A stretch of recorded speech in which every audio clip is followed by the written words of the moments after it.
တမိုင်းကိုကိုင်းလုံနိုင်ခဲ့တဲ့ကဘာကျော်ဘရင်မ9ဦးပရိသတ်များအလုံးမင်္ဂလာပါရှင်သူတရင်ကနေကြိုဆိုလိုက်ပါတယ်ကဘာတမိုင်းစာမျက်နှာတွေကိုပြန်လည်ကြည့်လိုက်မယ်ဆိုရင်အာနာနဲ့စစ်ပွဲတွေဆိုတာအမျိုးသားတွေရဲ့ကစားကွင်းတစ်ခုလိုဖြစ်နေကြတာကိုတွေ့ရမှာပါ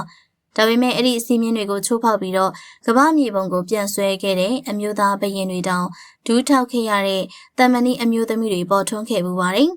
ဒီနေ့ဗီဒီယိုမှာတော့ကမ္ဘာသမိုင်းကိုကိုင်းလုပ်ခဲ့တဲ့ယနေ့ထက်ထိပြောစမှတ်ပြုနေရတဲ့ကမ္ဘာကျော်ဘရင်မ9ဦးအကြောင်းကိုတင်ဆက်ပေးလိုက်ရပါတယ်။ Cleopatra အီဂျစ်ရဲ့နောက်ဆုံးဖာရိုဘရင်မနိုင်မြစ်ကန်ဘေးကအဆုံးကဝေလို့တင်စားခံရသူပါ။ Cleopatra ကလူအများကအလှပကေးတယောက်အနေနဲ့သိကြပေမဲ့တကယ်တော့သူမကပါရမီရှင်နိုင်ငံရေးသမားတဦးဖြစ်ပါတယ်။သူမဟာဘာသာစကား9မျိုးလောက်ကိုပြောဆိုနိုင်ပြီးတော့သင်္ချာနက်ခတ်တဲ့ဆေးပညာတွေကိုကျွမ်းကျင်သူပါအဲ့ဒီခေတ်ကရောမအင်ပါယာကြီးအီဂျစ်ကိုဝါမြုံမဲ့ဘေးကနေကာကွယ်ဖို့သူမရဲ့ဉာဏ်ရည်နဲ့အလားတရားတွေကိုလက်နက်အဖြစ်အသုံးပြုခဲ့ပါတယ်သူမဟာရောမခေါင်းဆောင်2ဦးဖြစ်တဲ့စီဇာနဲ့မားအန်တိုနီကိုချစ်သူတော်ခဲ့ပြီးတော့ရောမအင်ပါယာရဲ့ပြည်တွင်းစစ်ကိုမီးမွှေးပေးခဲ့သူပါနောက်ဆုံးမှာတော့အစိပ်ပြင်းတဲ့မွေကိုကိုက်ခိုင်းပြီးကိုအဆုံးစီရင်သွားခဲ့ပေမဲ့သူမရဲ့ဇလံကတော့ရာစုနှစ်ပေါင်းများစွာကဘာကိုလွှမ်းမိုးထားစေပါ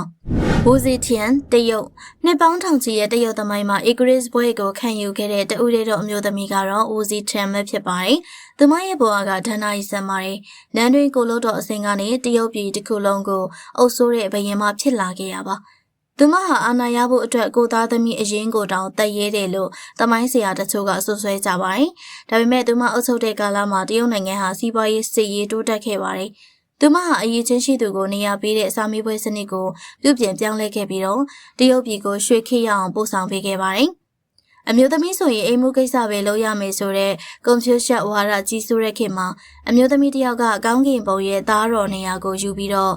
နှစ်ပေါင်း90နီးပါးအုပ်ချုပ်ခဲ့တာကတရုတ်သမိုင်းကိုအကြီးအကျယ်ကိုင်းလှုပ်လိုက်ခြင်းပါပဲ။ပထမမြောက်အဲလစ်ဇဘက်အင်္ဂလန်ကျွန်ုပ်မှာအမျိုးသမီးတစ်ယောက်ရဲ့ခန္ဓာကိုယ်ရှိပေမဲ့ဘရင်တစ်ပါးရဲ့နှလုံးသားနဲ့အစာအိမ်မျိုးရှိတယ်ဆိုတဲ့အမိန့်ကွန်းပိုင်ရှင်မှာသူမကိုတပါးချင်း Queen အပြိုစင်ဘရင်မလို့လူသိများပါတယ်။တိုင်းပြည်အတွက်တစ်သက်လုံးအိမ်ထောင်မပြူဘဲနေသွားခဲ့သူပါ။သူမနန်းတက်စားချိန်ကအင်္ဂလန်ဟာဘာသာရေးပဋိပက္ခတွေနဲ့ဆင်းရဲမွဲတေနေတဲ့နိုင်ငံလေးပါ။ဒါပေမဲ့သူမရဲ့လက်ထက်မှာအင်္ဂလန်ဟာကမ္ဘာအင်အားကြီးစပိန်ရေတပ်ကြီးကိုအနိုင်ယူပြီးတော့ပင်လယ်ပြင်ကိုစိုးမိုးနိုင်ခဲ့ပါတယ်။ရှေ့စပီးယားတို့လိုစာဆိုတွေပေါ်ထွန်းခဲ့တဲ့ရွှေခေတ်ကိုဖန်တီးပေးခဲ့သလိုအင်္ဂလန်ကိုကမ္ဘာနံပါတ်1အင်ပါယာဖြစ်လာစေမယ့်အုတ်မြစ်ကိုချပေးခဲ့သူဖြစ်ပါတယ်။သူမမရှိခဲ့ရင်ယနေ့ခေတ်ပြည်တိန်ဆိုတာရှိလာမှာမဟုတ်ပါဘူး။မဟာကက်သရင်းthe Great ရုရှား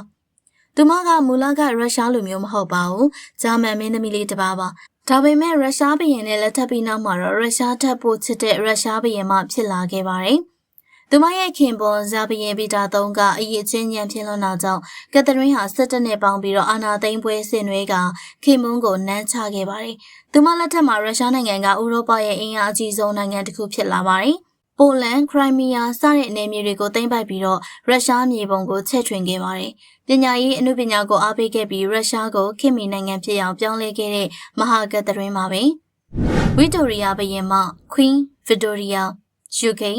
19ရာစုကဘာကြီးကိုတယောက်တည်းလွှမ်းမိုးထားနိုင်သူကိုပြပါဆိုရင်ဝီတိုရီယာဘရင်မကြီးကိုပဲပြရမှာပါသူမနန်းဆန်ခဲ့တဲ့63နှစ်တာကာလကိုဝီတိုရီယာခေတ်လိုတောင်မှသမိုင်းတွင်ပါတယ်သူမလက်ထက်မှာဗြိတိရှားအင်ပါယာကကမ္ဘာမြေနေရာ၄ပုံတစ်ပုံကိုပိုင်ဆိုးခဲ့ပါတယ်စက်မှုတော်လှန်ရေးသိပ္ပံပညာတိုးတက်မှုနဲ့ကိုလိုနီနယ်ချဲ့မှုတွေအထွတ်ထိပ်ရောက်ခဲ့တဲ့ကာလပါမြန်မာနိုင်ငံရဲ့နောက်ဆုံးဘရင်တီဘောမင်းပါတော်မူခဲ့ရတာကသူမရဲ့လက်ထက်မှာပါပဲဒီဘရင်မ9ဦးစလုံးမှာတူညီတဲ့အချက်တွေရှိပါတယ်။အဲ့ဒါကတော့ရဲရင်ခြင်း၊ညံကောင်းခြင်းနဲ့အနစ်နာခံခြင်းပါပဲ။သူတို့ဟာမိမသားတွေဖြစ်လို့မလုံနိုင်ဘူးဆိုတဲ့စကားလုံးကိုသူတို့ရဲ့လောက်ရက်တွေနဲ့ခြေဖြတ်ခဲ့ကြပါတယ်။သွေးစွန်းတဲ့လမ်းတွေကိုဖျက်ဆီးခဲ့ရပေမဲ့သူတို့ကင်လှုပ်လိုက်တဲ့သမိုင်းရဲ့ကြရက်တွေကတော့ဒီနေ့ထက်ထိတုံကားနေစေဖြစ်ကြောင်းတင်ပြလိုက်ရပါတယ်။အဆုံးထိကြည့်ပေးခဲ့ကြလို့အားလုံးကိုကျေးဇူးတင်ပါတယ်ရှင်။